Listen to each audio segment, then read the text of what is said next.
How to Become a Virgin by Quentin Crisp. Still more about America.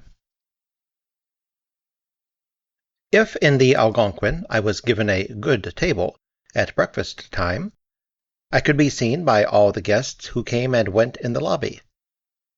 By these means democracy was put to the ultimate test. A man came to my table and said, "I am the congressman from Minnesota." For a moment I feared that I had done something unconstitutional, but he only wished to say a few kind words. I thanked him, and he returned to his party at a distant table.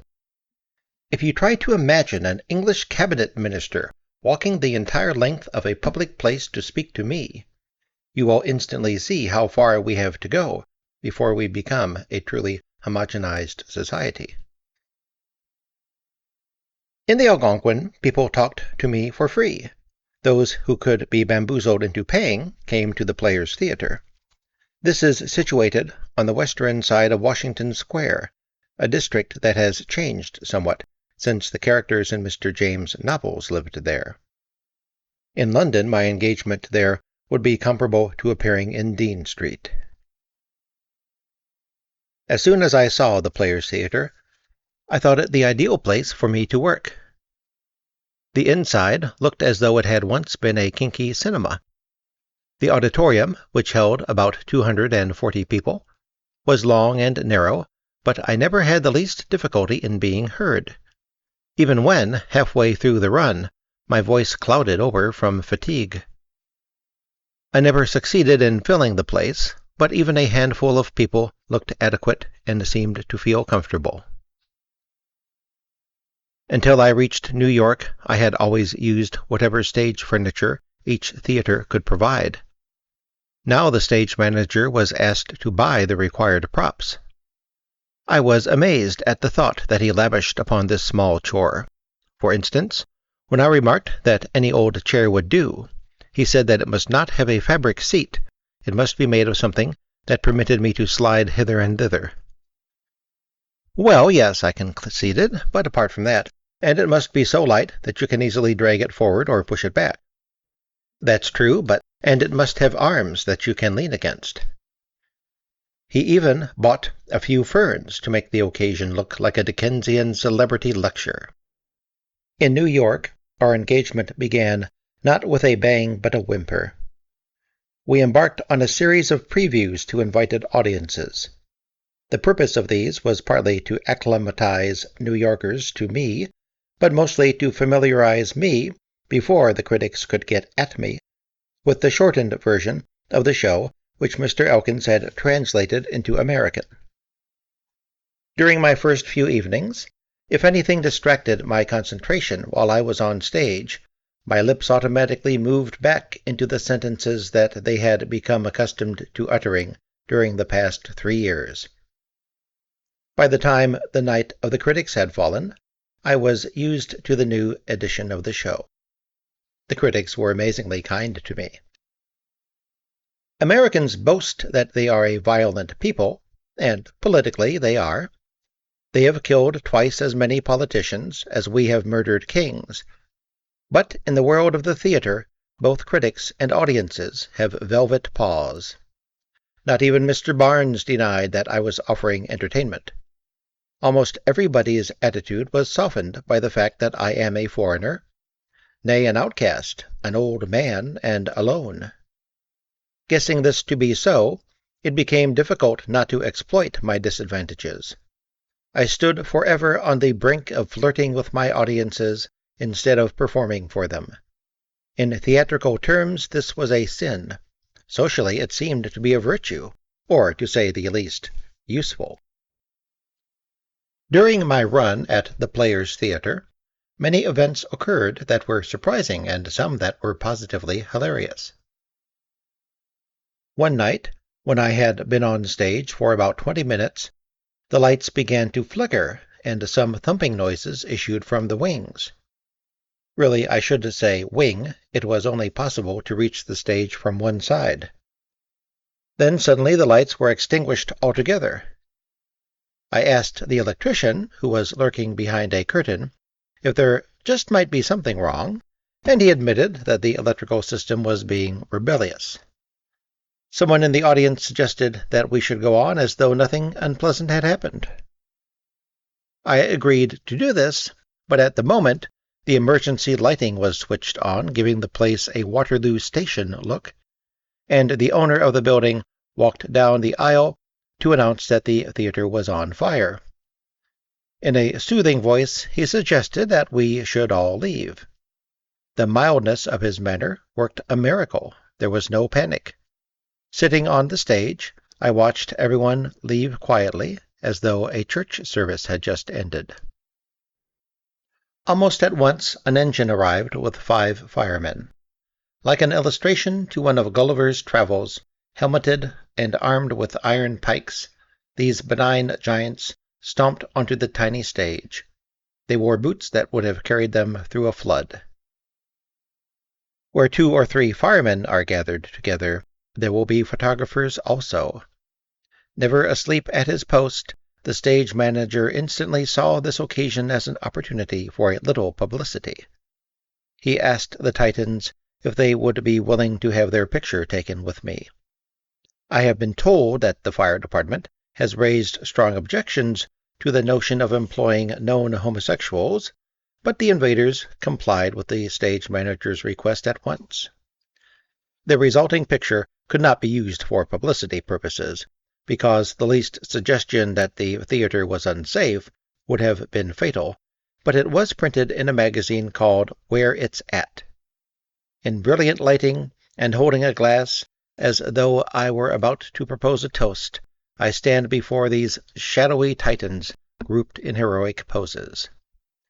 By a knowing eye it can be just seen that they are sending me up, but so gently that together we form one of the funniest tableaux in which I have ever been involved. Every time I look at this photograph, I am surprised afresh to observe that there is a fire face. These men look more alike than most brothers. All have round, handsome faces, decorated with many walrus mustaches and tiny laughing eyes. Soon after this comic turn, another, slighter but more enigmatic incident occurred.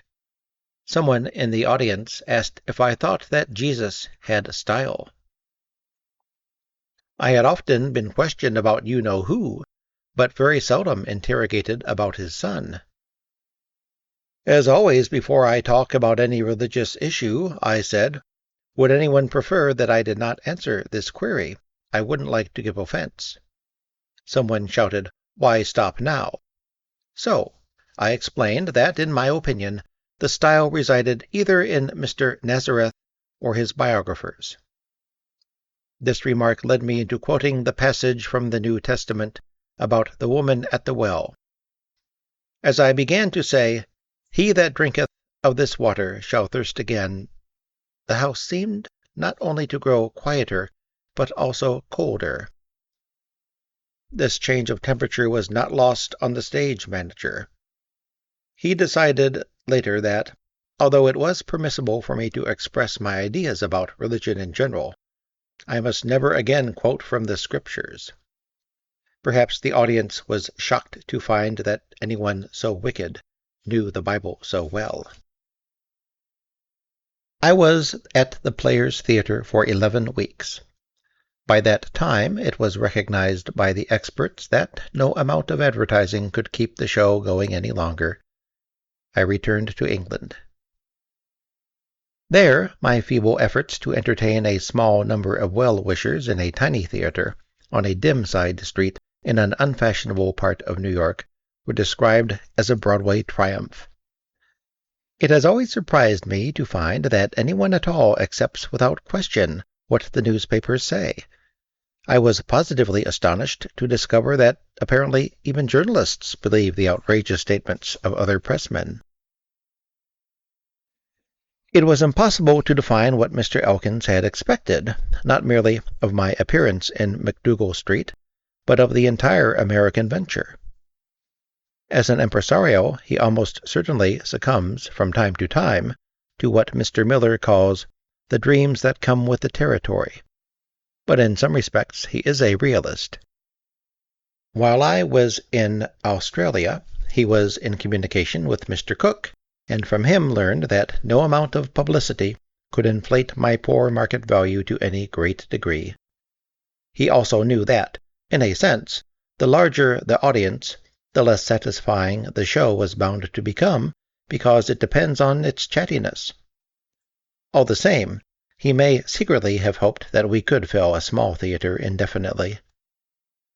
In financial terms, it is probable that he thought of me as a walking, talking tax loss.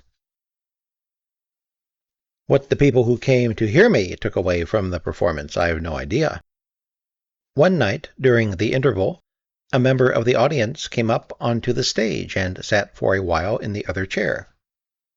"What can I say?" she asked. "What can I give you?"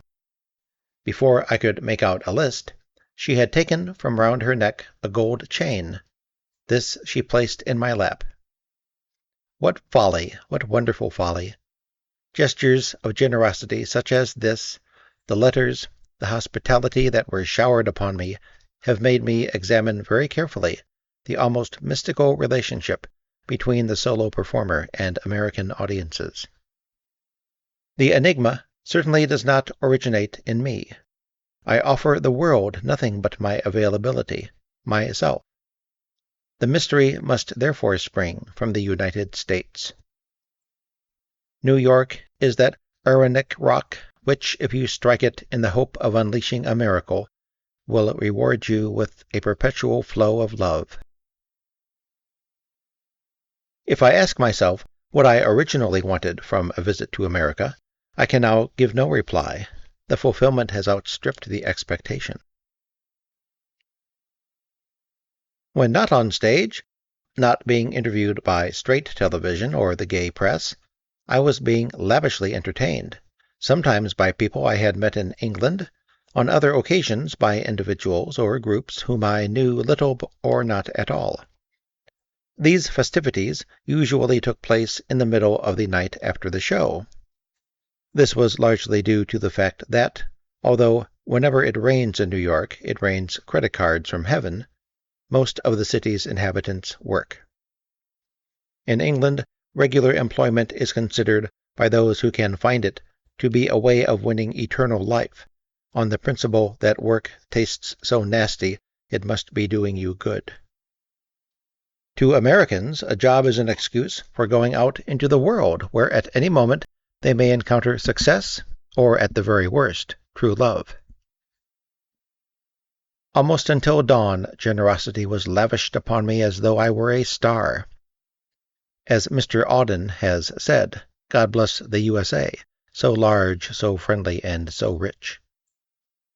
I was not only fed until I could hardly stand, but transported in purring limousines to the homes of total strangers, and returned in the same fashion to my hotel. This was common practice, even when my hosts lived outside of Manhattan. Just as well. I still spoke no American, and have no sense of direction other than downwards. On one occasion I was even taken to and returned from Staten Island. That day it looked like a Christmas card painted by Mr. Bruegel. The snow was untouched by human foot, and from this tide-white surface sprang astonishingly black trees. Because the terrain is as lumpy as school porridge, my eye was everywhere greeted by a landscape either spread out beneath or towering above it. The world presented itself as artists see it, with the very minimum of sky. The sky is a mistake. During the day I spent a certain amount of time sitting in my hotel room. Every now and again, my solitude was beguilingly interrupted by telephone calls from journalists asking for my views on topics so general that even I was able to express an opinion about them. What do you think will happen in 1979? Everything will get worse. Marvelous. Thank you so much. Goodbye. In my mind's ear, I hear a compositor speaking on his intercommunication system to his editor. Is that you, Chief? What is it now, Albert? Well, I've got the piece on pregnancy after 40, and it doesn't quite come to the bottom of the column. Shall I reset the whole thing in 18-point? How much space is there left to fill? About half an inch. Don't bother. It'll be cheaper to ring up Quentin. When not incongruously posing for the papers as one of the sages of the ages, I watched television. In England, all good television programs have to come across the Atlantic. If the men are running fast and shooting straight, they are Americans. British television tends to be as boring as being alive. Perhaps I should say as boring as life used to be. However, when you are in New York, where so many channels are available, where so many hours of the day and night have to be filled with something, monotony does sometimes flood the screen. Low tide in entertainment begins at midday and continues until about 4:30 in the afternoon. In this temporal desert, 5 or 6 continuing narratives flourish like cacti on the very minimum of sustenance. They are so alike that, with practice, a viewer could switch from the question in one story to the answer in another. Each episode of each program begins thus. Have you a moment to spare? A needless inquiry. The entire cast has a lifetime to spare. Of course, do sit down.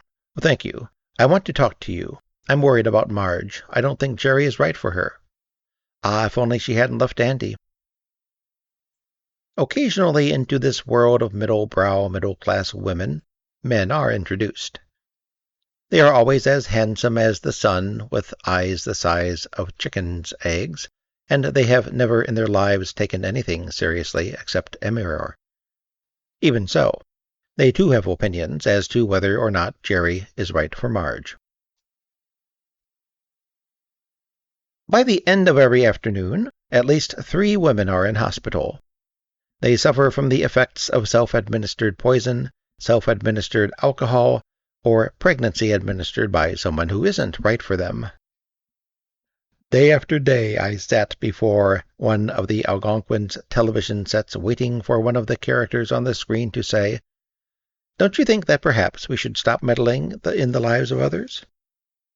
These words were never spoken. Although I never ceased to send them up, I did not really mind whiling away the daylight hours with these pageants of domestic anguish. I was seduced by their unreality. The only programs, then, see which I would rather do anything, even work, are those which involve real people as opposed to actors. During the most somber stretches of television, when the screen was disfigured with panels, quizzes, or the news, I was frequently saved by New York Magazine. To find out if it was feasible for me to work for such an illustrious magazine, my agent took me to 2nd Avenue to call on a certain Mrs. Coing, who rules the paper's book page.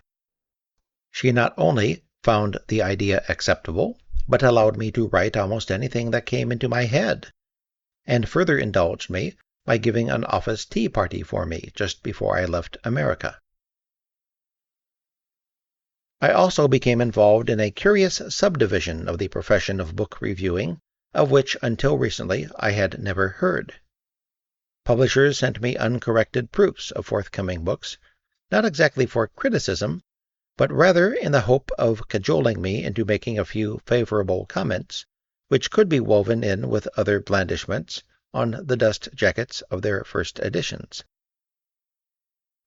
Aware that I owe a great deal to the world in general, and to the United States in particular, I always try to find something nice to say about whatever rubbish I am given to read.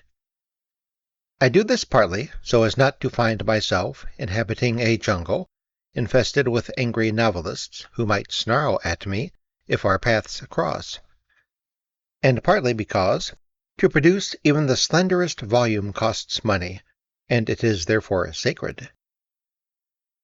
Even when, on one occasion, I was sent yet another survey on homosexuality, this time so gross that nothing commendatory could be written about it, I tried to turn my disapproval to account. After all, there are many quarters where my disapprobation is considered to be praise. I once heard someone complain that my critiques of books are less about what I have just read than about myself. I was surprised at this remark. I almost always describe a book first as a physical object. I then say something about its contents and the style in which these are presented. It is true that I quite often pause to explain why I hold the opinions to which I have given expression, and on occasion I throw in an anecdote in which I have played some part. When working for Mr. Kington of Punch, I do this because he has said that, from any book review, he hopes to learn something about the critic as well as about the work under discussion. When I adopt this procedure elsewhere, I do so because it seems so unlikely that any editor would solicit my ideas on the grounds that I am a literary authority. It seems much more probable that he thinks that his readers may be curious about me as a person. Books are for writing, not for reading. Nevertheless, I gladly peruse anything sent to me. I need the money, and the fragment of publicity that accrues from signing a few hundred words in a magazine may be helpful. When I ask Mr. Carter for permission to live in America forever, it must seem that I am perpetually in work. Though I would prefer to do absolutely nothing at all, I do not dislike composing pieces of prose if they are short. When I come to the end of them, I may, with luck, still be able to remember what I said at the beginning. But if I write a whole book, after a while I am overtaken by the fear that I have begun to state the opposite of what I said at the outset. I am then forced to read my first few chapters over again. I find rereading, even my own deathless prose, tedious in the extreme. The writing of books is much harder than painting, even the largest picture, because narrative is disposed in time rather than space. For an artist to be able to appreciate the difficulties that beset authors, he would have to imagine designing a mural that continued from one room to another. Then he would be forever running from the end of his frieze to the beginning and back again to make sure that all the details contributed in the right measure to the final effect. This is what a novelist or a biographer is compelled to do every day. If by now you are weeping for me, dry your tears. The book that you hold in your hand, or possibly have just flung onto the floor, is almost certainly the last that I shall ever attempt to write. Shortly before I left MacDougall Street, someone came to my dressing room, which was really a dance rehearsal room above the stage, and announced that he wished to make a record of the show. I was a little less disbelieving than I might have been, because about 2 years previously I had encountered a Mr. Napier Bell, who had in mind a similar but even more outlandish scheme. He wanted me to sing. This proposal I simply could not take seriously at all. My speaking voice has been described by the kinder newspapers as tarnished silver. If this is an apt phrase, then my singing is like rusty tin. It has no resonance, no range, no volume. Furthermore, I have no sense of rhythm or melody.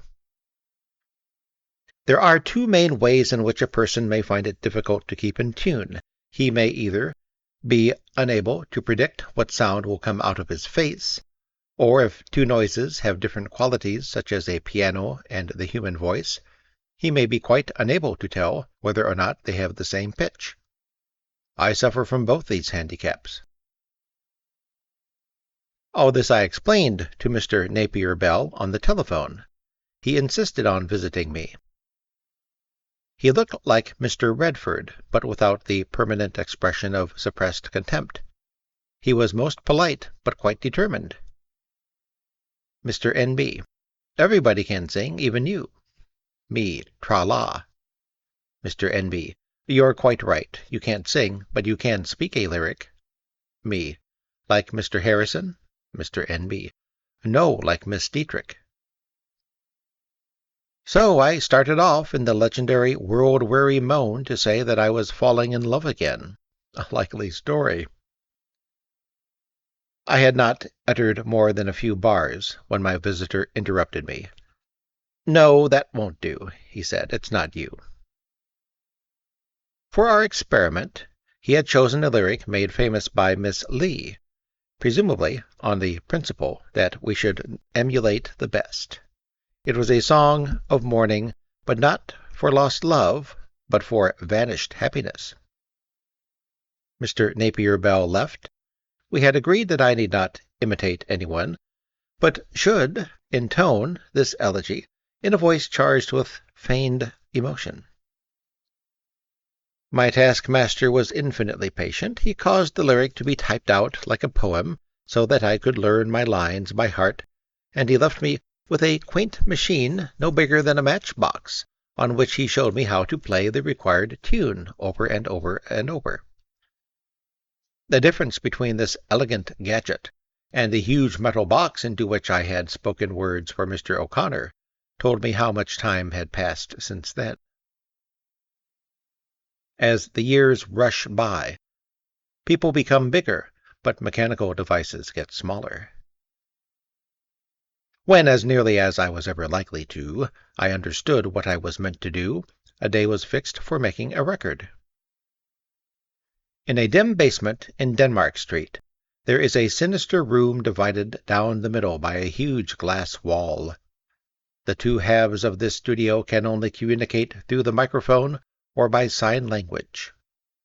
In one part, there is an instrument panel as complicated as that which bewildered Miss Day when she was required to land an airliner, aided only by instructions from the control tower.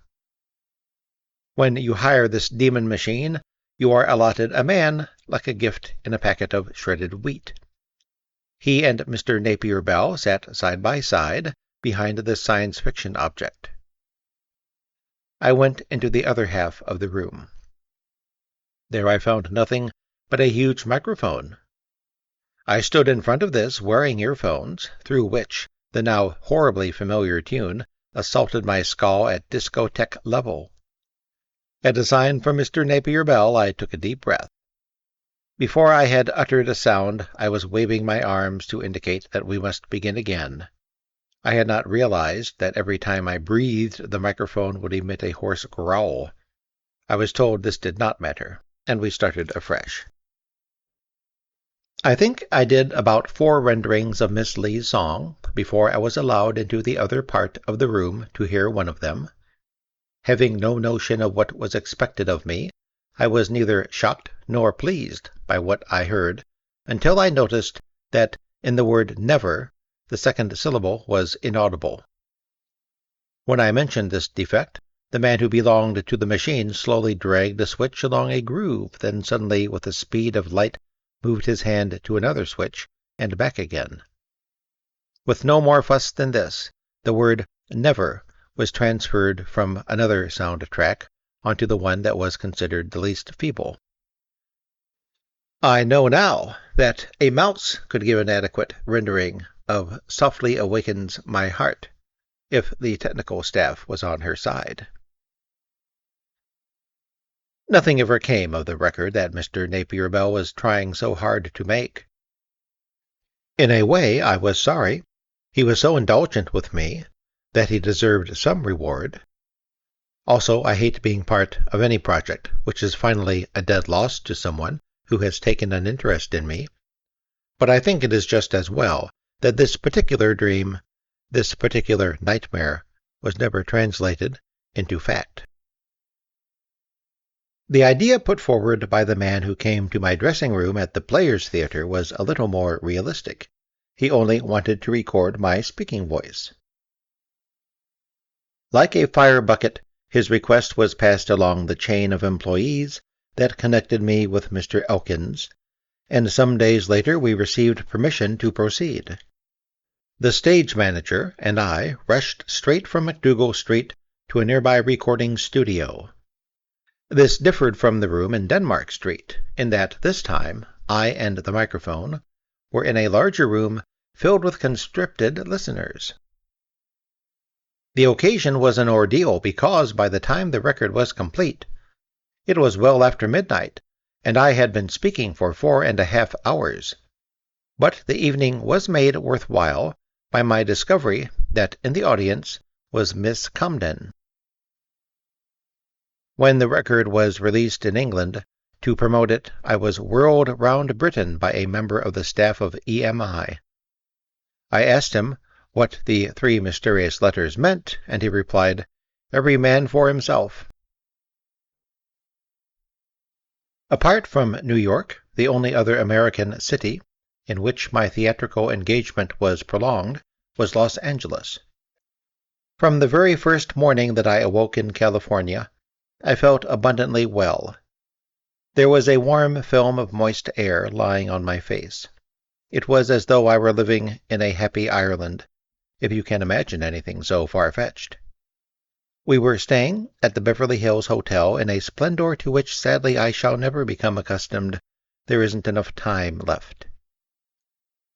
My agent thought that what few spare hours were allowed to us, we should spend by the swimming pool, on the grounds that we might never again be where this symbol of luxury was available. I was frightened by the boiling sun and the frying people, but I forced myself to be brave. My efforts turned out to be worthwhile.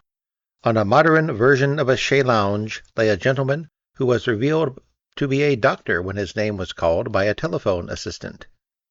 The instrument, on a cable of infinite length, was brought to him at once, but for a long while he was obviously unable to stem the flood of words that flowed from the other end of the wire, and which, try as we might, we could not hear. They evidently formed some patient's cry for help, because when at last he could make himself heard, the physician said, "I'll do my best to get around to you later in the day, but we're terribly understaffed here." He then laid the telephone down beside the pool and sank back into a recumbent posture. I have one of my spies even in Los Angeles. When I told him where I was staying and invited him to visit me, he confessed to being intimidated by my setting, but he summoned up sufficient courage to fetch me in his purring limousine and drive me to his home. Like many householders in this area, he lives his entire life in that hazardous moment which occurs in all cartoon films when the victim, fleeing before his pursuers, does not notice that he has run out of land and is treading air over a bottomless abyss. My friend's house juts out horizontally from the side of a valley, regardless of the fact that the earth slopes vertiginously downward below it. From his veranda in the sky, it is possible, with a telescope, which he has, to survey the whole celluloid kingdom. The dinky rurality that characterizes the English countryside is nowhere to be seen. The view looks like a Japanese painting. Each range of mountains is green at the top, but fades into a yellowish mist behind the next bright row of hills. Never before have I beheld a natural vista so beautifully conventionalized. Apart from this delightful excursion in my friend's car, most of my days were spent on Sunset Boulevard. The palm trees along either side of this legendary thoroughfare are of an astonishing height, but their growth has obviously cost them a great effort. They look very tired. Once a year, as with some of the human inhabitants of the neighborhood, an expert makes his rounds to groom them for continued stardom.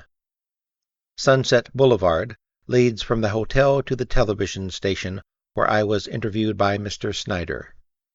To English eyes, he appears blindingly handsome, but in California his looks count for less because their standards are so high.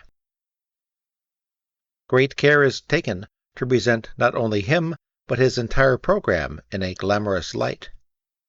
When I later saw the one in which I appeared, I noticed that even I had been to some extent redeemed.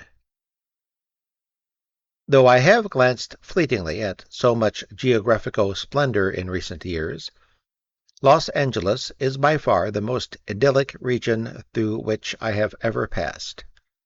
There it is always summer, where happiness rains down from the sky. There pretty women and awards grow on trees. By the beginning of April, the gardens of the rich are choked with roses the size of cabbages. Hummingbirds pause in the air above you or dart between the trees like microdot supermen, while twice the size of these tiny creatures, swallowtail butterflies, which in England are as rare as number 14 buses, do bear work on the edge of your breakfast table. It saddened me to see that, in spite of all this beauty, the word most often printed on the roadside hoardings was hypnotist, and on one occasion, hypnotist. It would seem that the inhabitants of this earthly paradise are not content with it. They devote a considerable amount of time and energy to attempting to enrich their environment still further. First they tried religion, then drugs, then meditation, and now hypnosis. All this cut-price transcendentalism does not prevent California from being a startlingly physical state. This becomes most obvious where Los Angeles saunters down to the sea. The region is called Venice. In the distance lies the Pacific. It is a rich swimming pool blue, and despite the terrifying vastness, it tiptoes towards the shore like a woman approaching a sleeping baby, but no one ever dips so much as a lacquered toe into it. The sand, on which no child ever plays, is dented with sand pits. These are furnished with large varieties of gymnasium equipment, used so continuously and with such vigor that locally there has sprung up a tribe of men who, like women of the 1890s, cannot lay their arms against their sides. This affliction restricted ladies of the Edwardian era because their ball gowns were padded under the arms. In California today it attacks the men because they have so strenuously developed their dorsal muscles. This has been done to acquire the bat's wing silhouette so greatly to be desired. While the males of Los Angeles widen their contours by every means possible, the females narrow theirs. New Yorkers talk about what they eat. Californians go into ecstasies over what they refrain from eating. During our stay in this heaven on earth, we were invited by Mr. and Mrs. Elkins to a party at their home on Mulholland Drive. This must be the longest street in the world. The address was in 5 figures. Our host's house was made entirely of glass. Of this I approved. It placed them in the availability business too. The guests were either lawyers or actresses. Among the latter was Miss Brown, who told me that giving talks to American universities could easily be converted into a way of life. She said there are so many that by the time you have visited all of them and returned to New York for a good cry, the day has arrived to start out again. By then the students whom you have addressed so far will all have gone out into the world. I regarded this information as most heartening. It suggested a way in which I might meet more people than I had thought possible, and all without paying my fare. As I was leaving the party, Mrs. Elkins put her head into the car for a moment and said, "I promised you America, and you shall have it." In a way, I did.